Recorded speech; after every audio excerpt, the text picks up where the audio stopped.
Hello, kia ora, I'm Philip Duncan, and thanks for joining us for our Wednesday update recorded on the 21st of August.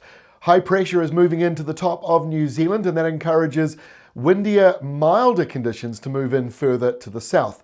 We'll explain it in a moment, but here is the current situation. This shows air pressure, high air pressure in the brighter shading, low pressure in the darker shading. So our big low pressure system that brought the southerly, that is all moving away.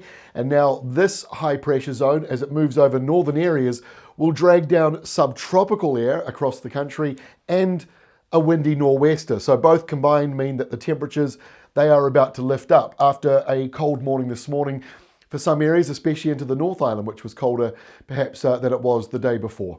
All right, let's get into the forecast. Here is the high lunchtime Thursday. So it shifts in 24 hours from being out in the Tasman to being out over the Pacific Ocean. And so this placement now encourages the subtropical airflow to move down and across the country. And on top of that, the windy westerlies blasting out of the Bass Strait, Tasmania area, they move into the South Island, merging with it. So you end up with these big windy nor'westers, gale force through the mountains and ranges and through Cook Strait.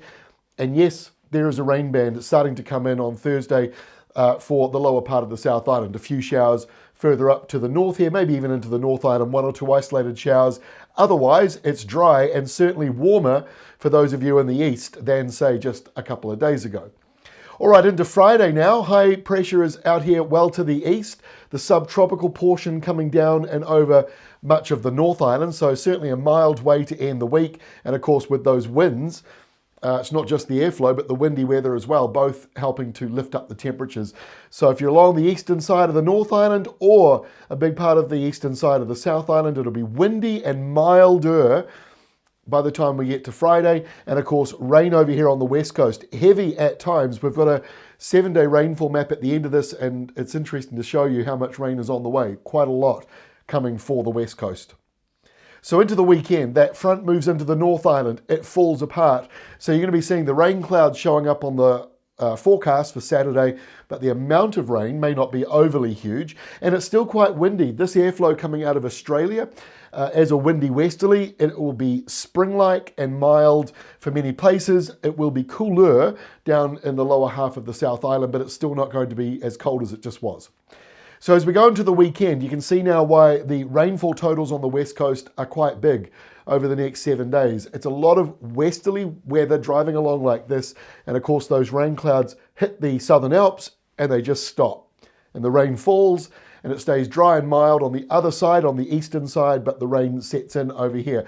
So more wind and rain as we go through Sunday. The North Island, not much to talk about. A couple of isolated showers, a little bit breezy through the usual areas in the southern part around Wairarapa, Manawatu, Kapiti Coast, Wellington, the usual areas. A little bit of a breeze through that area there. So we kick off Monday next week like this. High pressure moves away, although there's still a little bit here around the north of the country. So the windiest weather will be further down, exactly where you're expected, around Cook Strait, central New Zealand and Wellington. This bigger picture also shows you the weather pattern that we've got really coming in now properly for the rest of August. And that is westerly driven weather. This is an early spring weather pattern. Some years it shows up as early as the end of July. This year, it's a little later. It's running at the end of August. But you can now see a proper westerly flow coming into the country, and that means that western areas are likely to be wetter, eastern areas drier, and the temperatures up a little bit on where they've been. One final thought, despite the fact that we do have more westerly driven weather at the moment, and that's lifting up the temperatures, storms like this one down here in the Southern Ocean bring us a higher risk than usual this year of having either a snowstorm or a frost event. So even if 80% of spring is slightly warmer or drier, there's still this heightened risk that we could see a storm out of the Southern Ocean producing widespread frosts or snow, more so this year than perhaps other years, because it is so wild down here at the moment.